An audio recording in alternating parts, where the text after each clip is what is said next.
For those of you who are here for the first time, we've started this tradition of international press conferences a few months ago because of the COVID-19 crisis.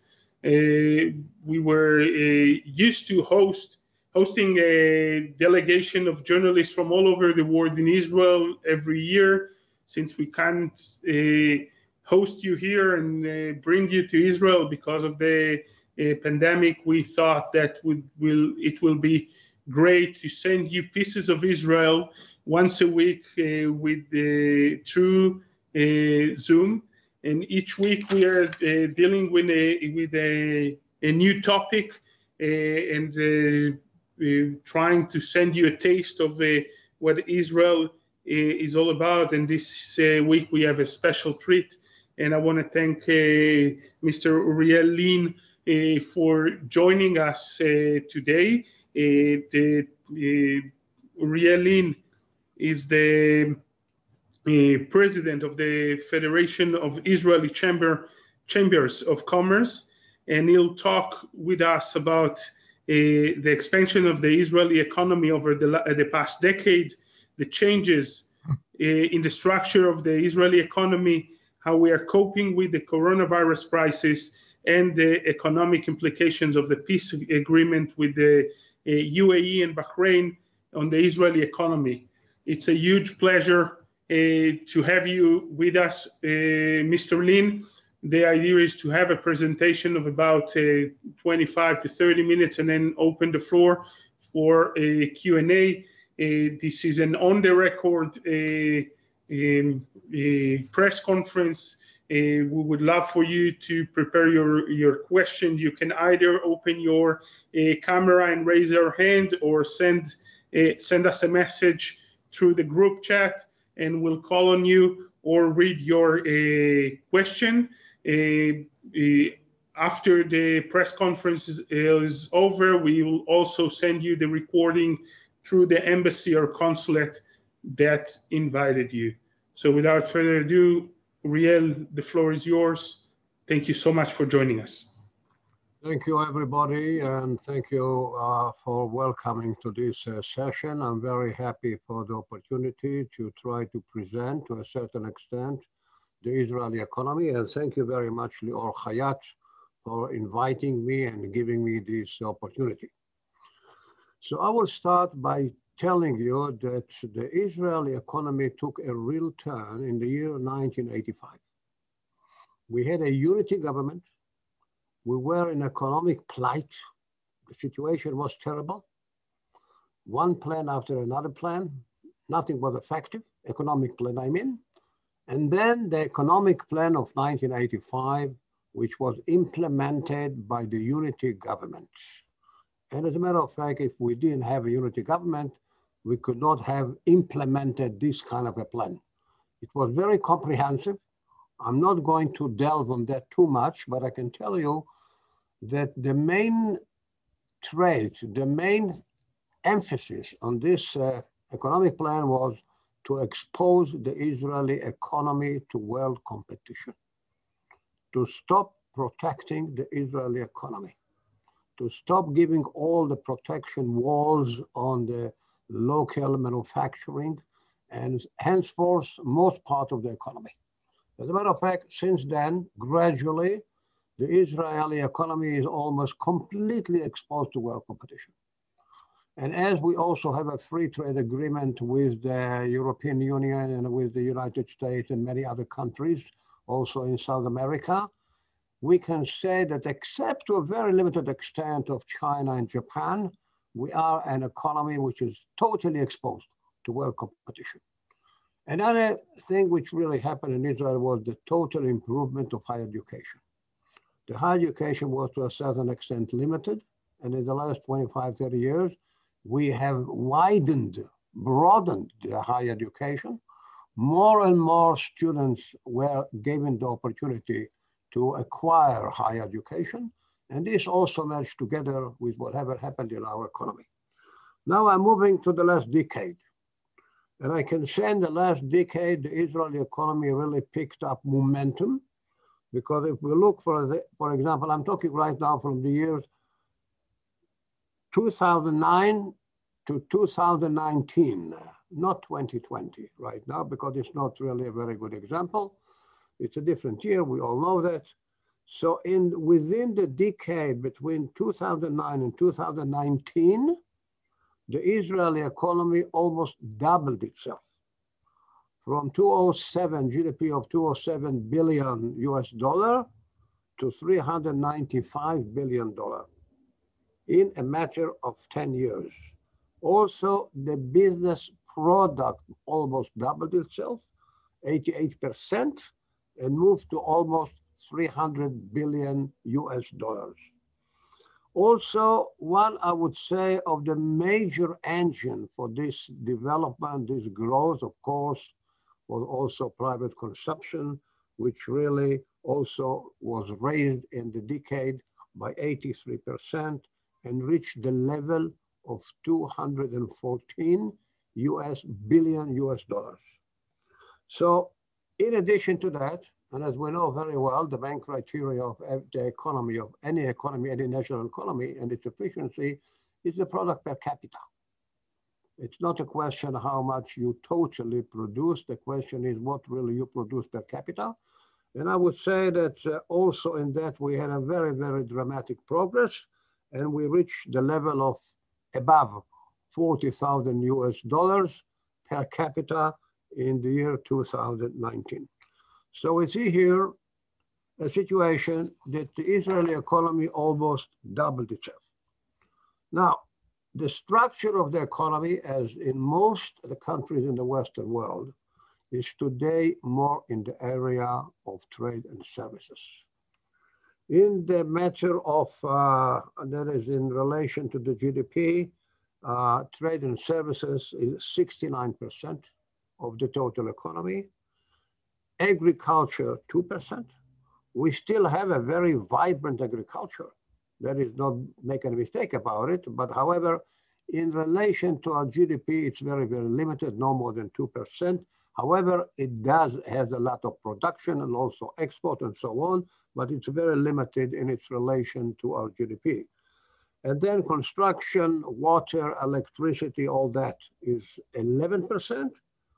And manufacturing, I mean directly manufacturing, not its influence on the economy, is no more than 18%, which is really shows you very, very well that the structure of the Israeli economy today is very, very much similar to most of the Western countries. We know very well that the growth, the economic growth and the growth of employment to nowadays is really more in trade and services, not in direct manufacturing.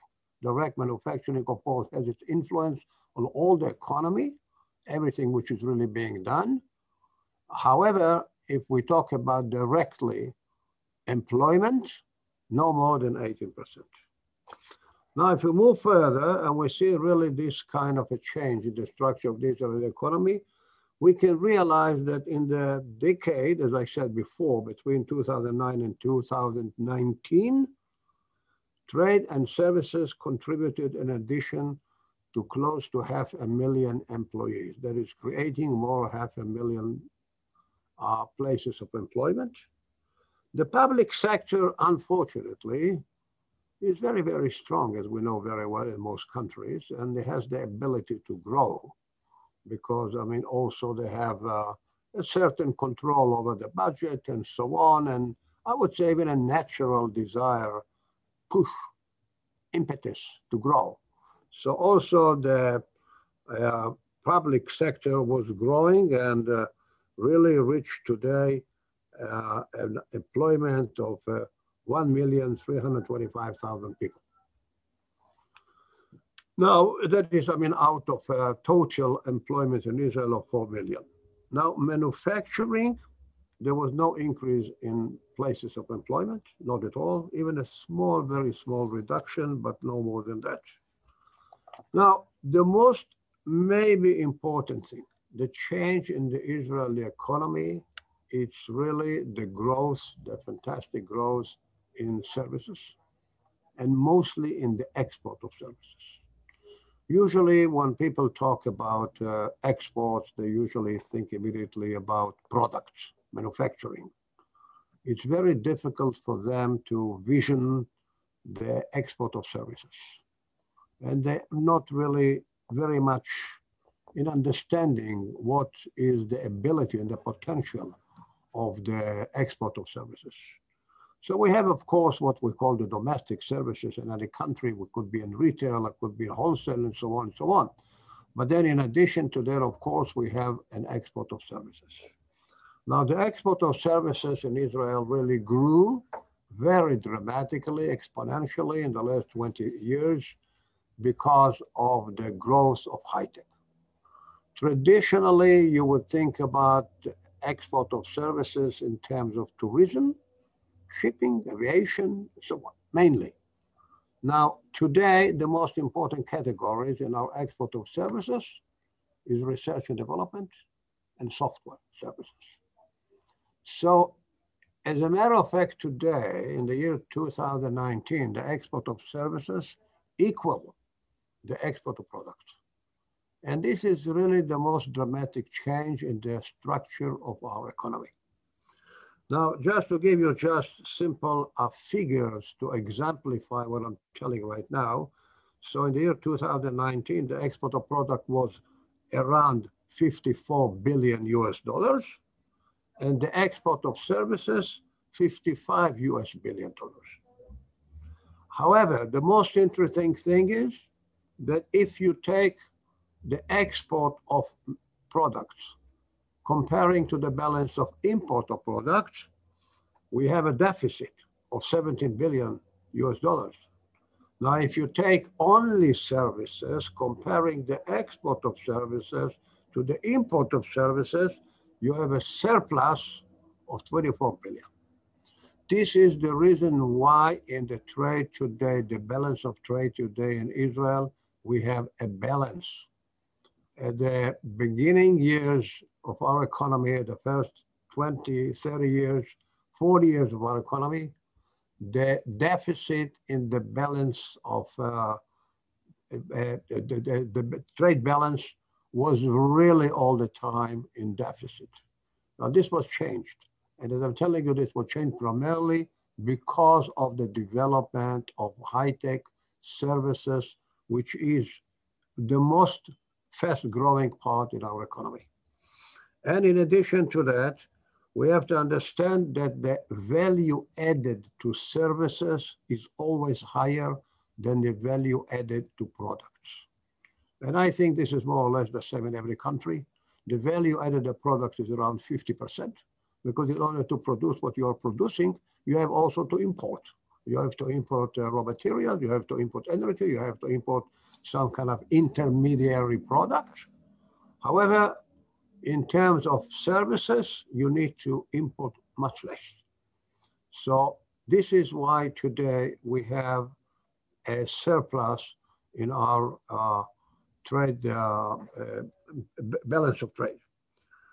Diamonds in Israel is still an important item of export, more or less in the scope of 5 billion US dollars.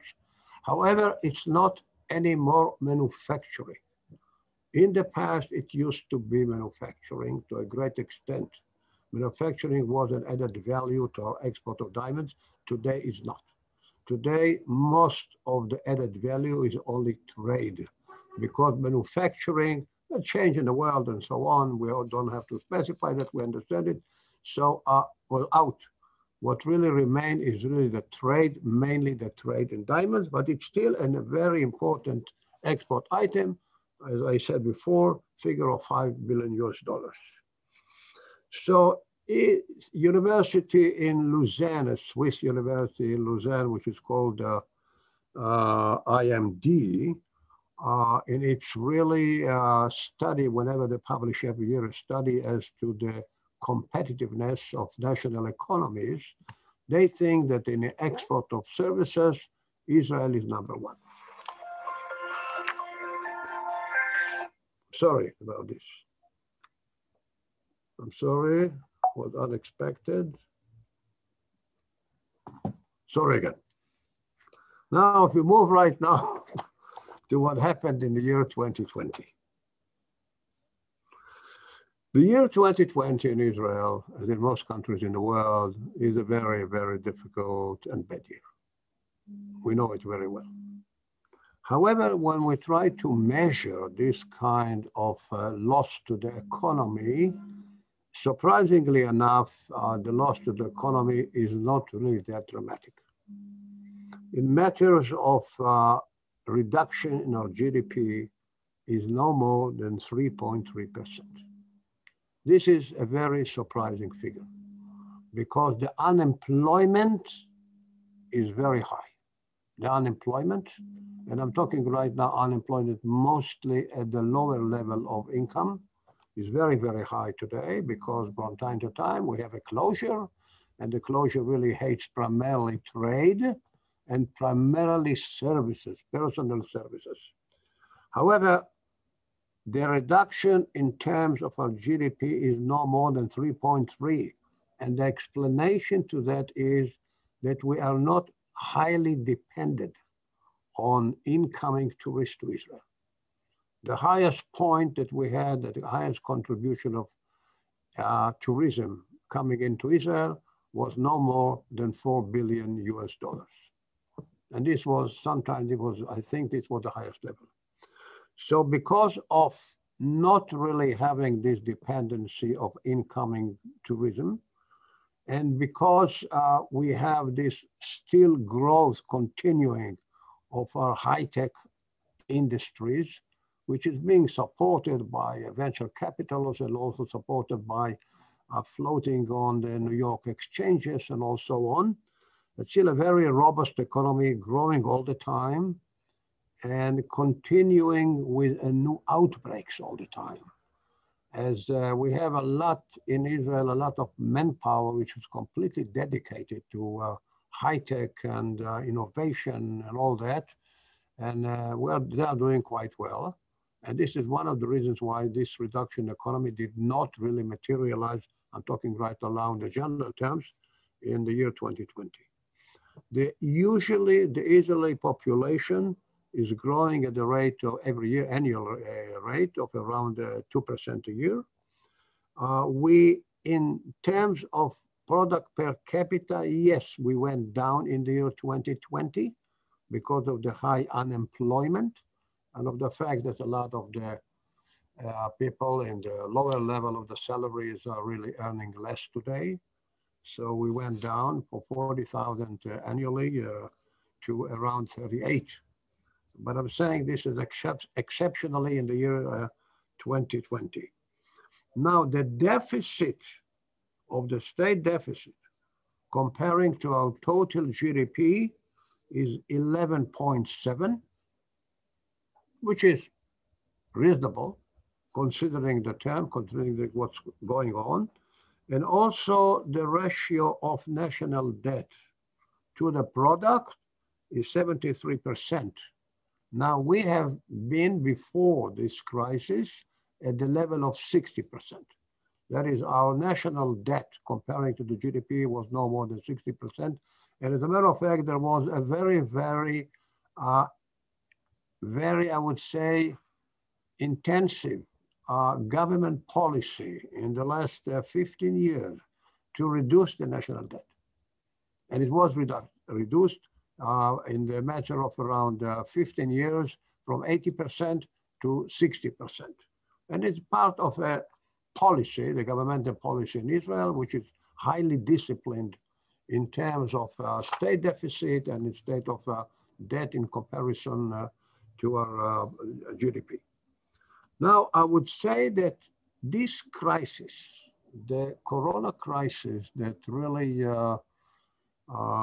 hit Israel, like most of the countries in the world, was the government, in order to answer the real problems, were pouring a lot of money to the economy, a lot of money to the economy. The government has borrowed, took loans at the extent of 160 billion Israeli shekel. You have to divide this by 3.3 in order to get US dollar figure. And this was very high and, of course, exceptional. And a lot of money really was poured into the economy in order to support businesses, especially the businesses that has to be closed according to the closures, and which is really a governmental order, really a part of emergency regulations. And a lot of money is also being poured in order to give economic support to the unemployed. Now, this has been done in different ways. The major one is comparing the reduction in turnover of the business to the previous year, and then a participation of the Israeli government in the, what we call the permanent, the fixed expenses. And in addition to that, other steps which were meant more to encourage businesses to again hire employees, and again some incentive for businesses to retain the existing employees, not to let them out. But at the same time, a very important measure was implemented. And this is the measure of allowing any business, I'm saying, talking right now at the beginning of the crisis, March, April 2020. The idea that the employer can really reduce its manpower without too much procedure, that is, we call it a vacation, a leave vacation, not really firing or not really stopping the relations, the labor relations with the employees. So they go to a vacation without any really decided time of return, and yet they get the full support from the government as if they were laid off or fired from the place of employment. Now this, of course, creating at the same time a very, very strong support for the unemployed, and yet at the same time really saved a lot of businesses. Because any business which really cannot really work, and it cannot really, of course, go on upkeeping his employees, definitely will have to reduce the manpower, and this is exactly what many, many businesses did in Israel.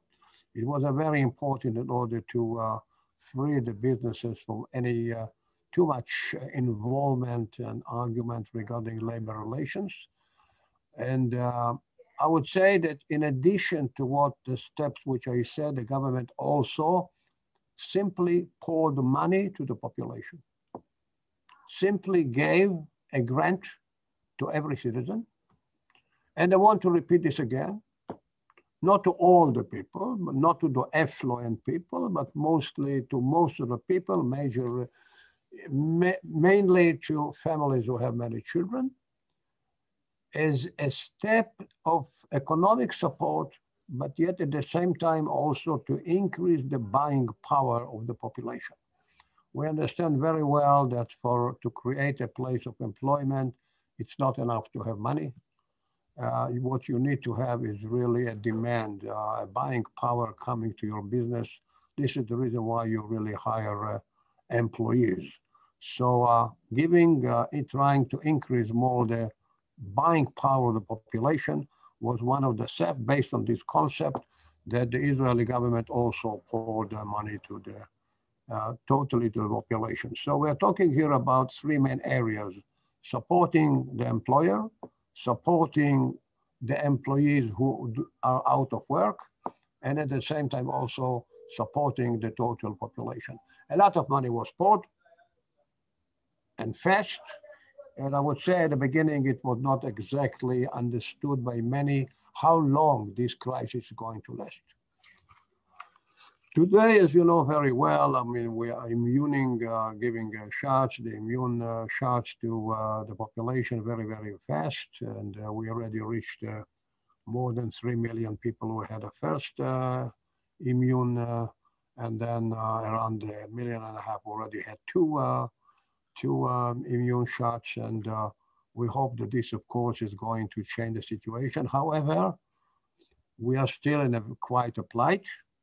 We are at a plight because of the mutations that really changing the rate of contagion, moving from one person to another. However, the government is determined and will continue to pour money as long as the crisis is on.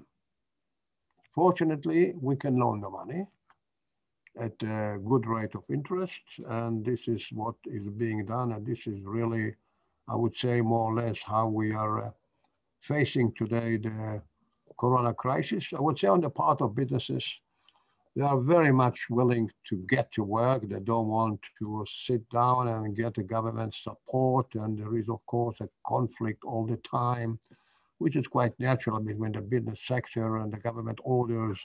And some people doubt the efficiency and efficacy, I would say, of the closures. It's really a contribution. However, this is, I would say, a classical, will be always a classical kind of a struggle between the business sector and the government. This is more or less depicting summarily the kind of crisis we have today with the corona. So I would like to ask you, Lior, do you think you want to move right now to kind of questions and so on? I think it's the right time. And thank you so much, Mr. Lin, for your briefing. And let's see if we have anyone that there's to be the first one to ask a question. If you want to ask a question, please raise your hand if your camera is on, or send a message on the group chat, and I'll start. You were talking about, your briefing about the coronavirus crisis and its effect on the Israeli market. We know that there's a huge effect on the international economy as well. If you look towards the future, do you think the Israeli market of being smaller and more flexible will bounce back easier from the crisis comparing to other countries? Are you asking me? Yes, I'll be the first one to ask the question. Yeah, there's no doubt that the Israeli economy is very, very adaptable to the changes of any objective conditions. We have an economy that is very flexible and with strong business people. There's no question that after the end of the crisis, we'll see a growth. But however, I have to point out a very important change. You see, because of this crisis, a lot of businesses had to be more efficient. And I'm talking right now in terms of manpower. That is, if there was any feather bedding, hidden unemployment, it's eliminated. A lot of businesses are producing today, they tend to be much more efficient. They are producing today same level of production as before, at let's say from 10 to 20% less manpower. So once we are out of the crisis, we will not see all the employees coming back to the places of employment. We will see, I believe, around 10 to 20%, it's difficult to say today, of people who will be in addition structural unemployment that will have to have a change in our structure of employment, and also the need to create a new jobs. The organic growth will not be enough to provide the necessary places of employment. We will need to also to create new jobs.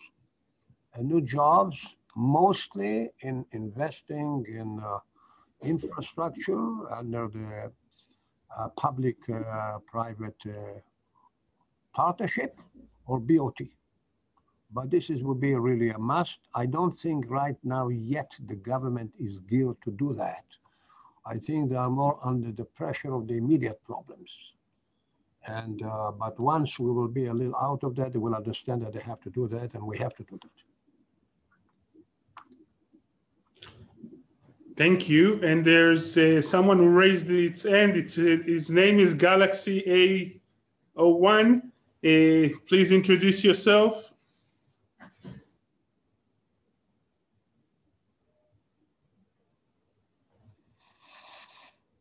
Are you with us?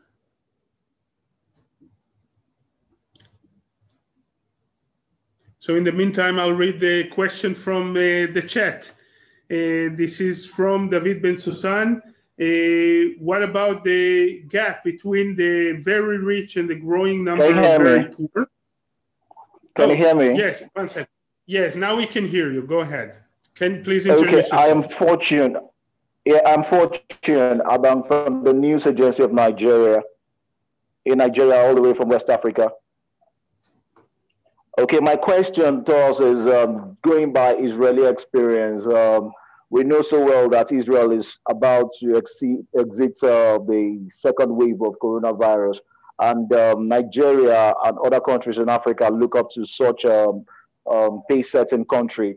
What will be the frontier for African countries, especially Nigeria, to really learn, especially where expectation is based on accepting the vaccines that is yet to really arrive in most countries? We really need the orientation. You know so well that most workers, most specialized labor are really laid off because of inability by organizations to pay them, and the cash flow is very limited.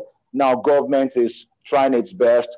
Government is still keeping up with its staff, but most organizations cannot. What can startup organizations, conglomerations really learn from Israel to really keep up with the economy? You know so well that Israel really has done so much in critical thinking and innovation, and we look up to Israel to learn most things. So I need most of the strategy to really create awareness, especially for young entrepreneurs looking at. Okay, we're experiencing some technical difficulties. Starting up, if I understand correctly. How can they, how to be able to really key to this address in post going by your lecture? Thank you very much. Thank you. I think that the question is how can the startup sector in West Africa can learn from the Israeli experience? We had some difficulties hearing that. I hope you understood the question is the same way I did. I think what was done in Israel can be copied to a certain extent also in other countries. That is, as I said before, once we decided we are not going anymore to protect the Israeli economy, we will let them compete. We will let them being exposed to world competition. And to my mind, this was the most important thing, because I know very well, as you know, I once was also a member of parliament. I follow in the past all the crises in Israeli economy. And I know what was the meaning of the economic program of the year 1985. Now today, one also important, very important thing that we made a change in Israel was the high education. The high education was controlled by very few well-established universities. They didn't really want very much to see another universities growing because they were supported by the state budget.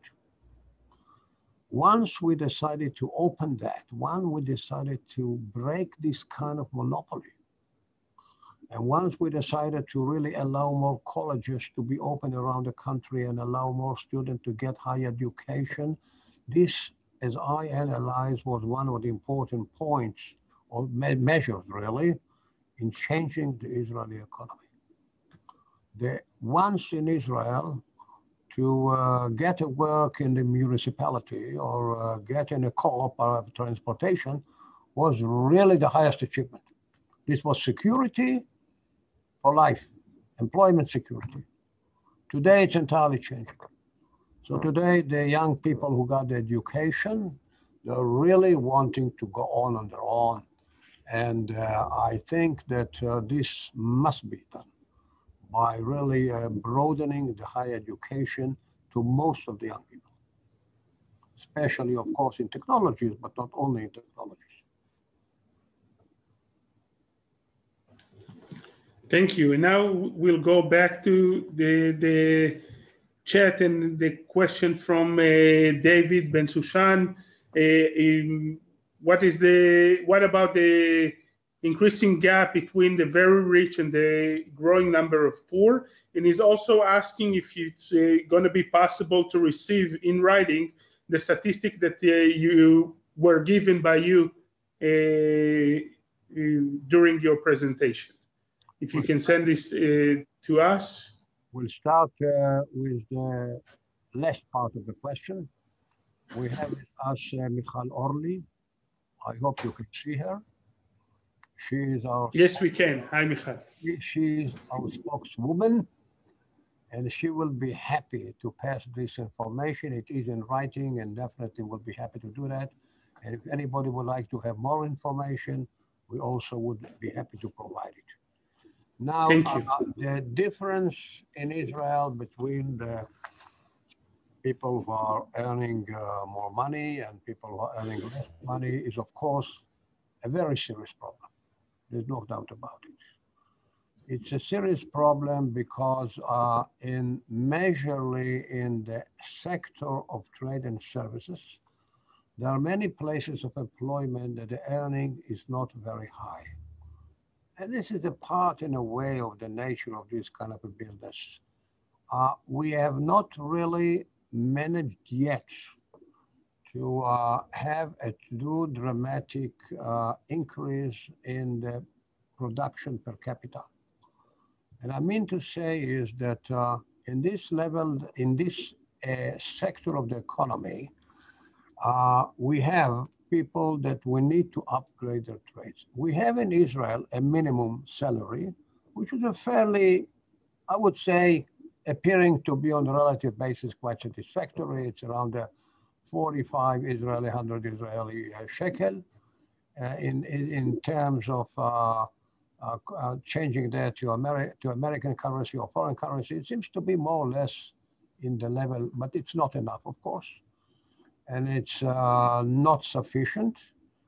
And to my point of opinion, it should be increased, but this is not really the true change. The true change is that we need to upgrade the places of employment of the people mostly in trade and services, having a higher production, also with the assistance of new technology. And one of the most important things, reducing the level of regulation, reducing the load of regulation for a very strange reason, or maybe not strange. In Israel, we have too many regulatory bodies. And the regulatory bodies, they have, of course, their ambition to make more and more regulation. Now, the government has passed a very important order, or decision, right, really, in October 2014, in which they said that any regulatory body must reduce the regulatory load by 25% till the end of the year 2020. However, if you don't really follow up on governmental decisions, and you don't really see that it's going to be implemented and materialized, it doesn't happen.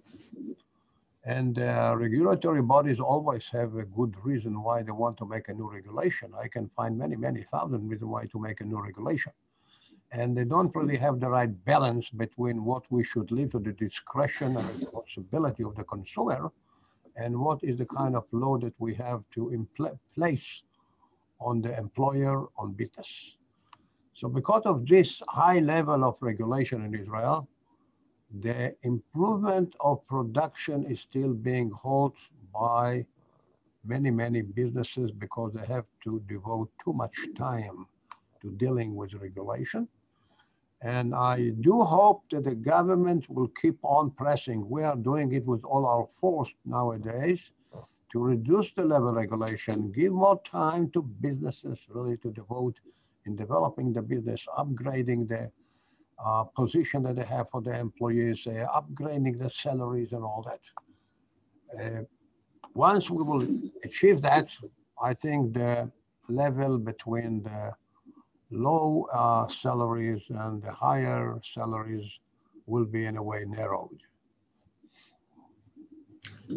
Thank you, Mr. Lin. And there's another question regarding the vaccination. It's from Usni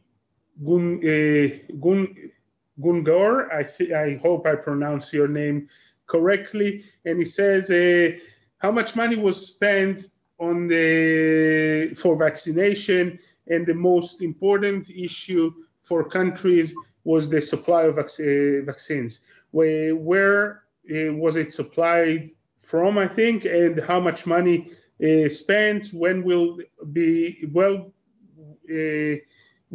all the population be vaccinated? How much money was spent on buying the vaccine? I think that's the question, yes. I don't know.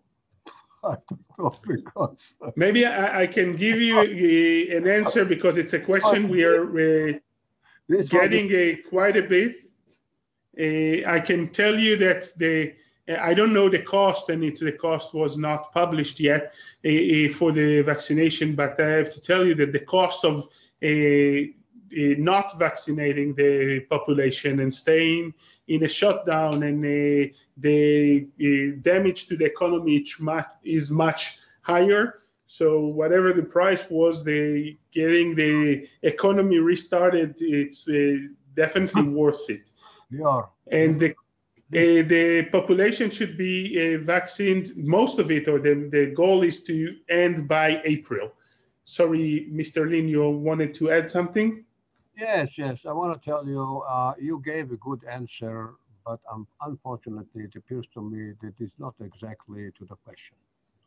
The very fact everybody knows that we need to have the vaccine, we know very well the benefit of it and all that, and I don't think there is anybody who doubts it, except very few that they call people who refuse to understand the situation. However, really, we made a very special deal with Pfizer. I think the deal with Pfizer was very important in terms of we are passing information, vital information to Pfizer, not on individuals, not individual information, but statistics, which is very important for Pfizer. But to tell you today what is really the real price that we paid for it, and what is the comparison to the purchasing power of our countries, I simply do not know. I can tell you one very simple thing. In England already they have vaccinated more than 9 million people. Because, I mean, of course, they have a much more population in Israel. And also they are taking a major steps to do that and really want to go on fast. Some countries were really not really that dedicated to that, not dedicated enough. So it shows you that in a country which is really dedicated, the government really wants to do that, it's move on. Because, I mean, the vaccines of an extent of 9 million in England shows you this can be done. So in Israel, I cannot tell you the exact price. It was really not always paid by the government because we have the organizations of providing health services that they are involved directly with that. And as you know, in Israel, we have, I would say, one of the best medical service, health service to the population, which is based on the ability of people to pay for it. And since we really founded this kind of a health organization at the very beginning years of the country, we have today really a very good health services in many levels of the health organization and hospitals and so on and so on. So they also are very, very involved in the purchasing of all the vaccines. And they have already well-established relationship in the past with Pfizer. Thank you. We have another hand that was raised by Sybil Sidhart. Hi. Can you Let's hear me, try. sir? Yeah, this is correct. Yes, we can hear you. Hi, sir. I'm Siddhant from India. My question to you is, how do you see the Indian economy, the interaction between the Israeli economy and the Indian economy? There must be obviously scope to increase the engagement between the two economies. Your economy is one of the most dynamic economy in West Asia. Our economy is one of the largest economies in the world. We are expected to grow 11%, primarily because of the base effect. So if you can talk about any ways to increase the engagement and also perhaps the challenges you face. Okay, Sidhant, if I understood your question really, because I mean the voices is not very clear, unfortunately, but if I understood, you were talking really about upgrading or enhancing economic relationship between India and Israel. Right, sir, right. Okay, so I can tell you one very simple thing. You can export to Israel as much as you want, and as much as you can. We are today open to receiving export. We have a buying power, not really too dramatic, and dimensions of your country. It's 110 billion US dollars. This is the total to Israel. But Israel is willing today to allow almost a free trade coming into the country. We would like to see a free trade agreement with India. Because as I told you before, we really today, our economy is based on a free competition. And once we will have a free trade agreement with India, you don't have to worry about Israel. We are not such a big country. You are a big country. You can really, at that time, get more in competition in exporting to Israel. And you'll have a better standing of competition. And once we have a free trade agreement, I can assure you that. Now, regarding investment, definitely, many Israeli companies would like to cooperate with Indian companies because you are a very big market. And one of the things that we need is really not only the domestic market, we need also the export market. And there are a lot of areas in which we can really offer technologies and cooperation, being it in agriculture, being desalination, water treatment, agriculture, solar energy, and so on and so on. I mean, really, and also in the health area, in which Israel is very progressed. And I don't have to mention cyber and those kind of technologies. We all know that Israel has a very strong presence in those kind of technologies. Definitely will be very happy to cooperate with Indian companies. Mm-hmm. Thank you so much, sir. Thank you. And there's another question on the chat from Josipa Filakovic. I hope I pronounce it well. What do you mean by saying you let them, the Israeli economy, compete? Do you have a incentive for agriculture, for high tech, etc.? Basically, what she's asking is about incentive for different sector, and she also said, "Thank you for the great presentation." I totally agree. Josipa, I would say that today, in the most advanced technologies and industries in Israel, we don't have a very high, really, support and assistance from the government. Definitely, yes, Israel is first in developing nationally in research and development around close to 4% of our GDP. And it's done in many research institutes, not necessarily in the government. The government does has a special program of supporting innovation. And that's done according to a very meticulous planning and examining that the government is really convinced, I mean, this authority for innovation is convinced that there is real potential in the new innovation. But I can tell you really in terms of total money invested, it's not very high. It's only a few millions. Most of the countries are coming from venture capitals. coming from venture capitals and coming from the very ability that was really developed in Israel to float the new company in the big American stock exchanges, not only in America, but also it could be in England, could be even in Australia and even in Europe, but a major part, of course, are in America, in NASDAQ and mainly NASDAQ.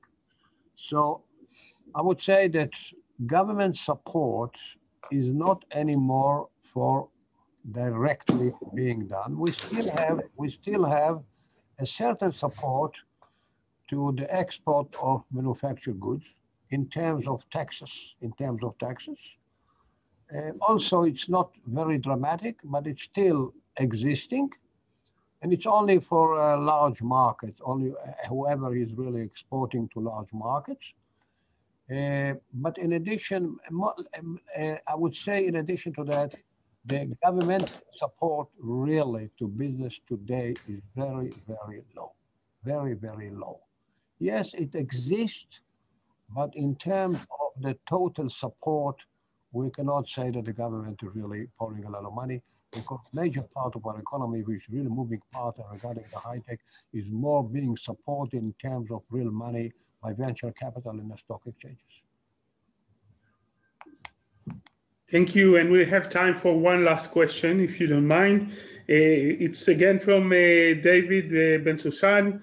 How do you foresee the evaluation of the economic situation of the Haredi population, the ultra-Orthodox? David, it's a big social problem. I can tell you that. There's no point in denying it.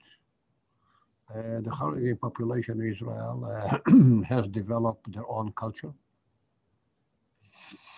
a kind of an autonomy in many respects. And the problem today is that they think that their basic beliefs are above governmental policy. This is the basic problem. And because they believe this way, and because they believe that religion is more important than governmental orders, there is today quite a clash. I can tell you, to my mind, this is the biggest future problem of Israel nowadays, because part of the population is growing, and not all of them are productive, as they're getting a lot of support from the government. This was developed gradually over the years for political reasons, very simply. We are a parliamentary government, we're a parliamentary system, and we have a coalition system. We have a kind of a political system, which is really what we call proportional election, nationwide proportional elections, and which we want to create to put a coalition, you need to have a support. And that gives the Haredi sector a lot of political power. So it's a problem, a very serious problem. And I would say that the clash today between the two cultures, and it is a clash between two cultures, maybe it will make us today or force us today to face it and try to solve it in the right way. That's the only hope I have. Thank you so much. The last question is not for you. They're asking if they can get the recording of the briefing. And as I said earlier, you can all get the recording through the embassy or consulate that invited you to this event. And let me use this 2 minutes that we have left to thank you again, Mr. Ouriel. It was for this briefing. I think that I've learned a lot, and I'm sure that all the people here on the International Press Conference did too. I want to also thank Mali Shayaw for organizing that. She's doing an amazing job by providing us with great speakers every week, and I would love to invite all of you to join us again in the next International Press Conference that we'll have in next week or the week after. And as I always say when we finish this meeting, this is just temporary. We are looking forward to having all of you here visiting us in Israel and showing, watching or seeing for yourself the things that we're talking about. Keep safe, keep healthy, and we hope to see you all very soon here in Israel. Goodbye from Jerusalem. Bye-bye. Thanks, everybody. Thank you.